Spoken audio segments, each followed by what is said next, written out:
அஷ்டமியை பிடித்தால் அதிர்ஷ்டம் பெறலாம். இன்று அஷ்டமி திதி. அஷ்டமி திதியை பிடித்தால் அதிர்ஷ்டம் பெறலாம் அப்படின்னு நான் சொல்றேன்.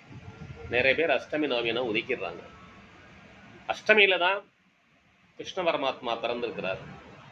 அந்த அஷ்டமி திதியில் அவர் பிறந்ததால் அவரை யாராலும் ஒன்றும் செய்ய முடியாது. அவர் என்று விரும்பினாரோ அன்றுதான் அவரது மரணம். அஷ்டமி திதியில நிறைய சிறப்புகள் இருக்கு.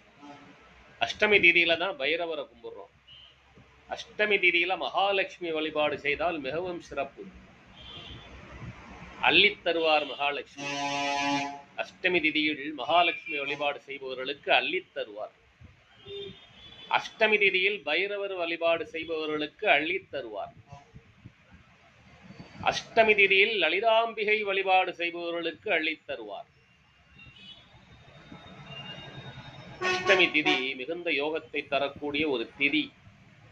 அதை எவ்வாறு பயன்படுத்த வேண்டும்? அஷ்டமி திதியில மகாலட்சுமியை கும்பிடுங்க. பக்கத்துல இருக்க சிவாலயங்களுக்கு போய் பைரவரை கும்பிடுங்க. பெருமாள் கோயில்ல இருக்க பைரவரை கும்பிடுங்க. பைரவரை உங்களுக்கு தெரிஞ்ச வரைக்கும் கும்பிடுங்க. முடிஞ்சா மந்திரம் சொல்லி கும்பிடுங்க.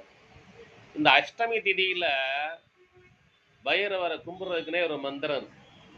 ரக்தஜால ஜடாதரம் சசிதரம் ரக்தாங்கதேனோமயம் ஹஸ்தே சூலகபாலபாசடமருகம் லோகஸ்ய ரக்ஷாஹரம் நிர்வாணம் கனவாகனம் திரிநயனம் அனந்தகோலாகலம் வந்தே பூதபிசாசநாதபடுகம் சேத்ரக்ஷ பலம் சீவம்.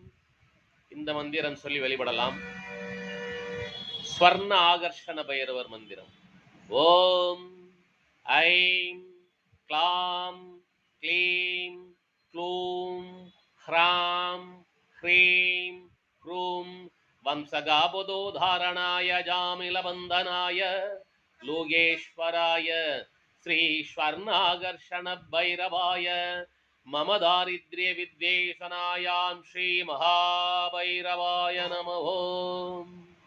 வெற்றி மேல் வெற்றியை தரக்கூடிய மந்திரம். முடிந்தால் அஷ்டமி திதியை பிடித்து வெற்றி பெறுங்கள். வாழ்த்துக்கள்.